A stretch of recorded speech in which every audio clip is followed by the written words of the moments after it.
Assalamualaikum. Halo Sobat Perencana. Selamat datang di channel ini, tempat kita membedah strategi demi masa depan yang lebih tertata. Hari ini, kita akan membahas sesuatu yang seringkali dianggap teknis. Padahal, ini adalah nyawa dari setiap kebijakan yang kita ambil. Kita akan bicara tentang database untuk perencanaan, fondasi data yang efektif. Pernahkah kalian membayangkan membangun sebuah kota tanpa peta yang akurat? Pasti kacau, bukan? Nah, dalam dunia perencanaan pembangunan modern, peta itu adalah data. Di hadapan kita sekarang, ada sebuah topik krusial. Bagaimana sebuah database menjadi fondasi utama agar perencanaan kita tidak hanya sekedar angan-angan, tapi benar-benar berbasis bukti yang kuat. Kita tidak hanya membuat program, kita ingin membuat solusi yang tepat sasaran.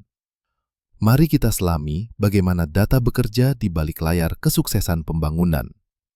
Sebelum kita bicara lebih jauh tentang teknisnya, mari kita samakan persepsi dulu.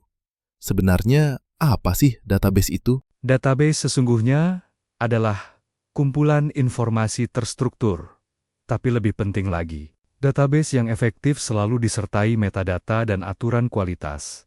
Metadata itu seperti label pada peta, menjelaskan sumber, tanggal pengambilan, dan metode pengukuran. Tanpa metadata, angka-angka itu seperti teka-teki tanpa kunci. Jadi, saat kita membangun database untuk proyek pembangunan, kita harus mendesain bukan hanya tabel, tapi juga aturan main, siapa memasukkan data, bagaimana memeriksa kualitasnya, dan bagaimana menjaganya tetap up-to-date. Untuk memahami bagaimana komponen-komponen itu tersusun, kita telusuri hierarki data berikut. Untuk memahami database, kita harus tahu strukturnya dari yang paling mikro.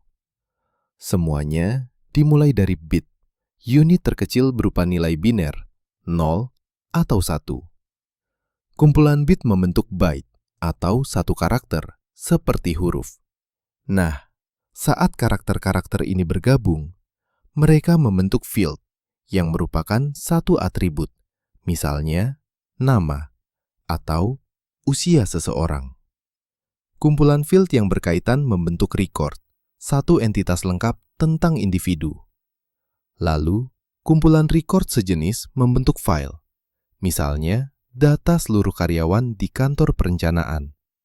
Puncaknya, integrasi dari berbagai file yang saling terkait itulah yang kita sebut sebagai database. Contohnya, sebuah entitas kursus memiliki atribut tanggal dan nilai yang menunjukkan bagaimana data terstruktur rapi dari unit terkecil hingga terbesar.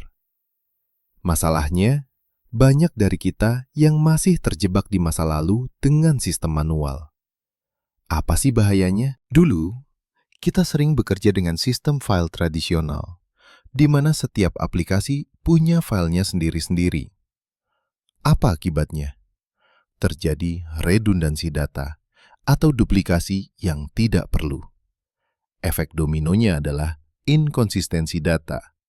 Data yang sama di folder A dan folder B bisa berbeda nilainya, yang berujung pada kebingungan dan kesalahan pengambilan keputusan. Belum lagi sulitnya integrasi data untuk analisis yang komprehensif, penggunaan ruang penyimpanan yang boros, serta fleksibilitas yang sangat rendah. Ini seperti mencoba menyusun puzzle, tapi setiap kepingannya berada di laci yang terkunci berbeda-beda. Untuk mengatasi kekacauan ini, kita butuh seorang manajer profesional.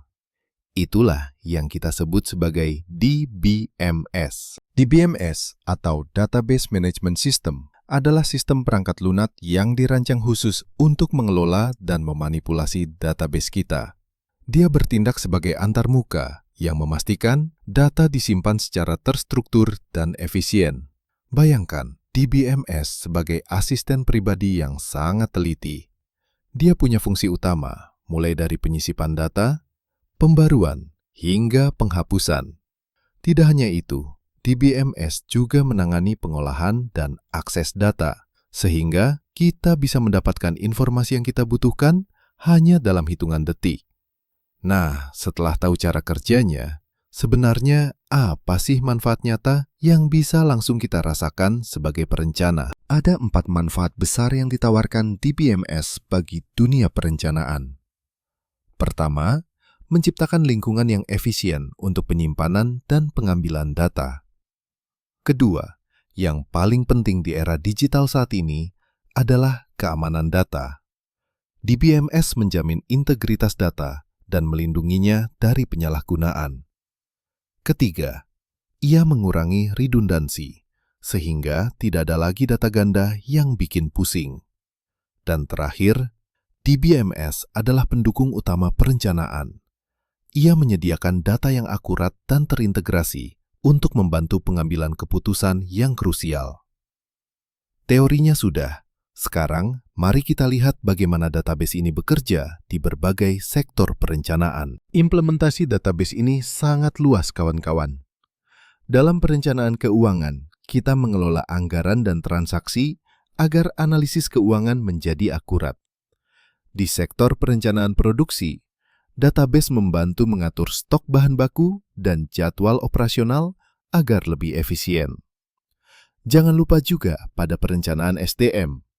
Di sini, kita mengelola data karyawan, jadwal pelatihan, hingga kinerja mereka untuk optimasi sumber daya manusia yang kita miliki.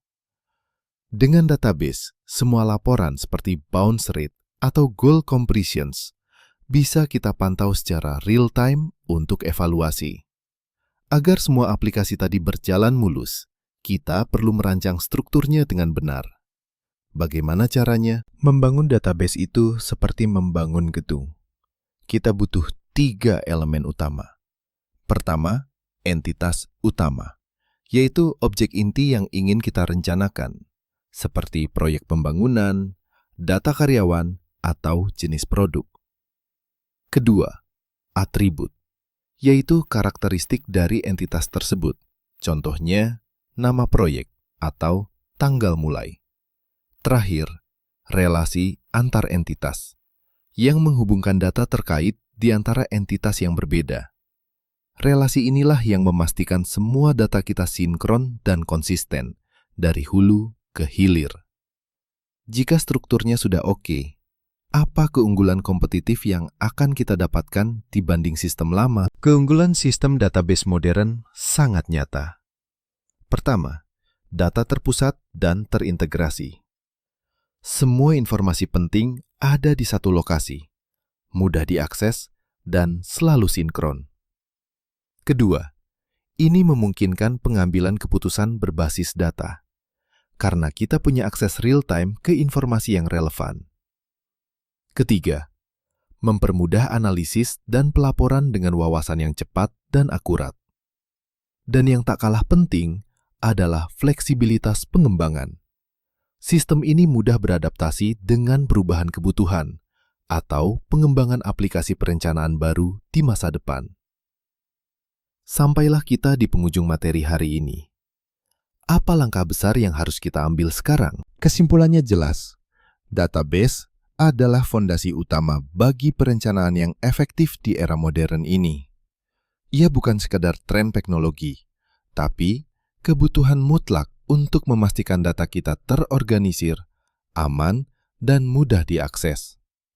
Dengan DBMS, kita mendapatkan kemudahan dan efisiensi yang berujung pada meningkatnya kualitas perencanaan serta ketepatan pengambilan keputusan kita. Jadi, tunggu apa lagi? Mulai membangun sekarang.